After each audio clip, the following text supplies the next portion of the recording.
Hello there, friends. We are back with our third podcast, and as we say, third tries the charm, right? That's right. Third time's the charm. Riley? I'm pretty good. It was a fun week, and we got basketball starting up for intramurals at school, so I'm dying out here. So Landon's brain is going to have to carry us through this one because my body's done. After last week, we'll play catch up. We kind of discussed, of course, patriotism and nationalism last week. I was feeling kind of under the weather, so definitely glad to be back. Yeah. And I'll kind of be co-leading this episode with a little stronger emphasis. Mm-hmm. So I hope you guys are excited because today's topic is democracy. Why is it important? Is America a democracy? And why is it still something that seems to be a buzzword in a sense? Like, is America's democracy dying, or is democracy threatened? These are all topics which I think we should be well informed in because we are, again, constituents for representatives in a society, which we will delve into what it is. We live in a society. And as we know, with this great example of a democracy, we say, to teach kids about democracy, I let them vote on dinner. They voted on pizza. Then I made tacos because that is... He told me the joke beforehand, and I still laughed at it. That's a good joke. Oh, yeah. I butchered that, but yeah, to say it again. To teach kids about democracy, I let them vote on dinner. Then they picked pizza. Then I made tacos because they don't live in a swing state. There we go. Oh, starting off strong. Let's see it. So, first point I want to make, is America a democracy? I would say not a sole democracy. Any input, Riley? Well, there's this idea nowadays that there are three kinds of modern government, and they're spheres, and they can overlap a little bit, so they're not all the same, but they sort of fall under three branches, and it's communism, democracy, or fascism. And so when you view the political world that way, then yeah, the United States would be a democracy, and there are different kinds of democracy, but especially that last one, that third one, like fascism, just a really quick thing on it. People use fascist and authoritarian interchangeably, and they're not the same thing at all. Fascism is an actual kind of government, so there are kinds of real fascist governments, usually with a dictator with sole control. But there can, like, authoritarian is like on a scale, and it's from authoritarian to libertarian governments.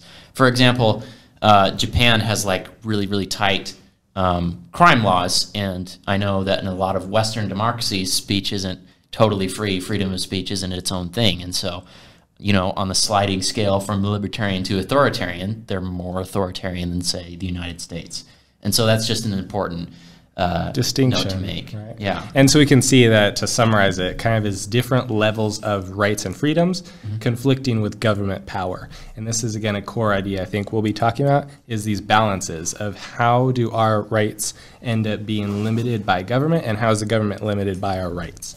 So these are great topics I'll be getting into. And that brings me to my point of why democracy is not the sole institution in America. America is what we'll call a constitutional republic. A democracy, which there are two main types, are a direct democracy, which is what we often hear of in Athens, the birthplace of democracy in the world, even though from our standards we would not consider it democratic at all. In fact, they had a lottery system, which sounds crazy, but basically have a random appointment of volunteers who are citizens of Athens, who were, again, eligible to be in the Senate and to be in these roles of government positions. But again, it was a lottery. It wasn't like they were campaigning to be elected or anything. And one can say a day that that might be what we want to go back to. But Hunger Games democracy. Oh, yeah, so vote is a tribute. So that was the birthplace of democracy. And then as we see it expand, we see that there are issues, especially one of the thought philosophers of the origin of the kind of general Enlightenment age for the U.S. was de Montesquieu. And de Montesquieu believed that democracies and republics were limited to size, and that a nation as large as America would become would inevitably be crippled and would not be able to sustain itself as a democracy of a sort, which, again, we'll get into why he believed that. But that is a really interesting piece that he believed, because he thought that as a population grows, the democratic will of the people inherently decreases because you have more people represented by an ever small group of government. So when we think of a direct democracy, that's like us all getting to vote on a piece of legislation on your phone, which is actually feasible now with technology, but we don't function as a direct democracy. We function as a representative democracy, which means we, again, elect people who represent us to pass legislation and to direct policy. And even all three branches, none of us actually elect them directly. The president gets it voted through the Electoral College. The judicial gets appointed by the president with agreement or consent of the Senate. We have then the legislative, who are appointed somewhat most directly. Probably agree. And then local races occasionally in some states, like for example, here in Montana, you can vote for judges directly. Back where I live in Washington, you can vote for your county sheriff directly. So more local government, there's a lot more direct democratic voting. But this is like sort of going back to the de Montesquieu point, like that was part of the debate, whether how much power the federal government should have, whether it should be basically a bunch of almost completely independent states and they basically only come together for wartime, or does there need to be a strong executive? And so that was part of the whole debate between Madison and Hamilton. Instead of Hamilton, yes. Right. Hamilton was a Federalist, which you got that great, which some would believe Hamilton even wanted a modern monarchy in America pretty strongly because he believed in a really strong central government. He was always known as the bank guy because he wanted a strong national bank. And the purposes of that was that he saw America would be stronger if it was united as one cohesive government. And the failures of the Articles of Confederation kind of helped prove his point.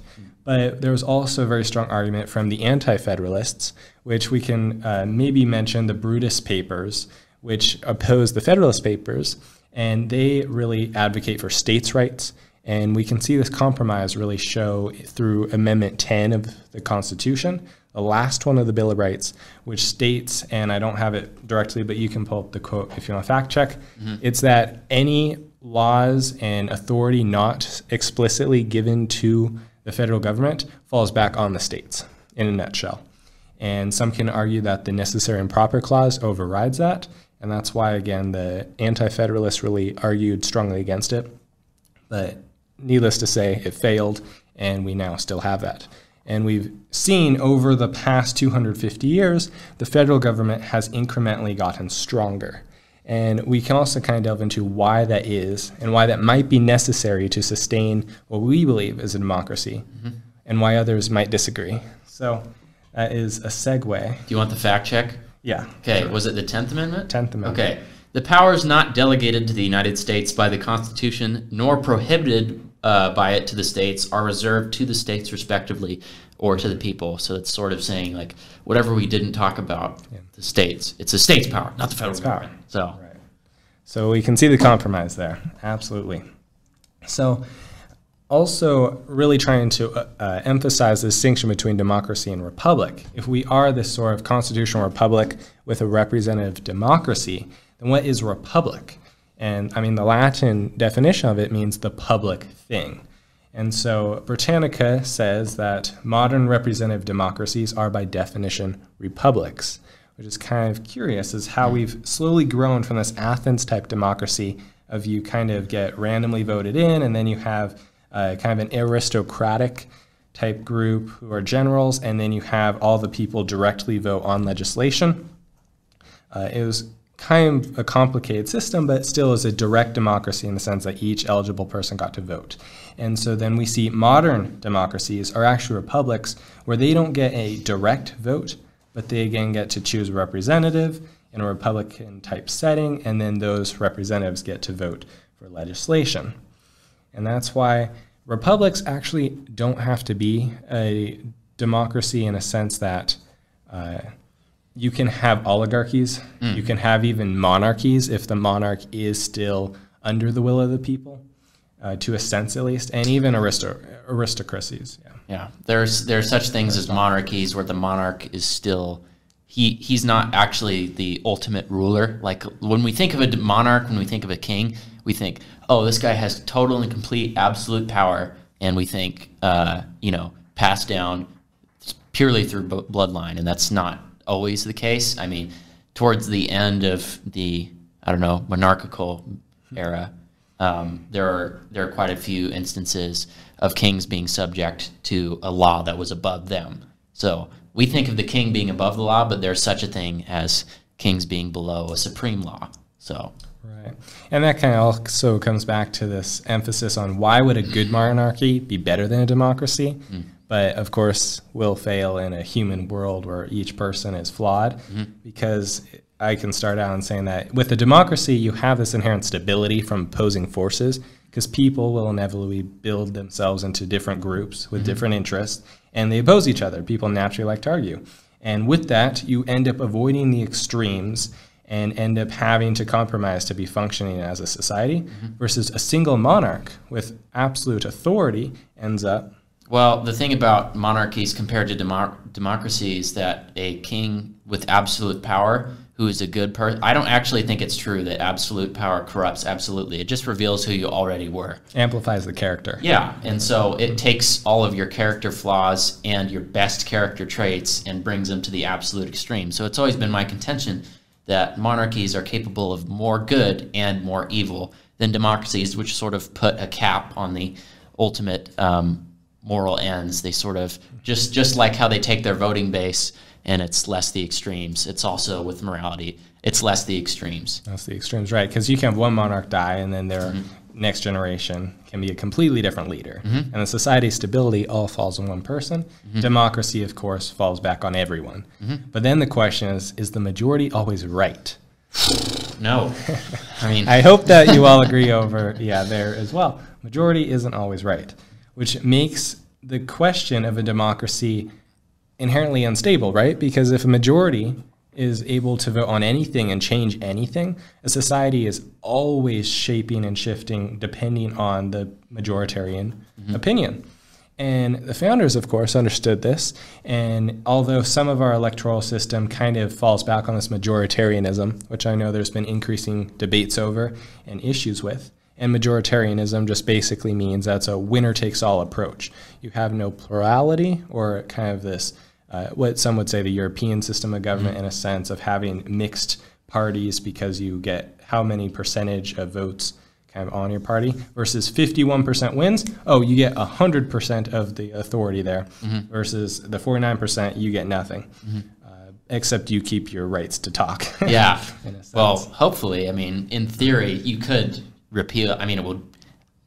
Even as crazy as things get in our political system, there's no way the Bill of Rights would. I can't even think of one that could be overturned.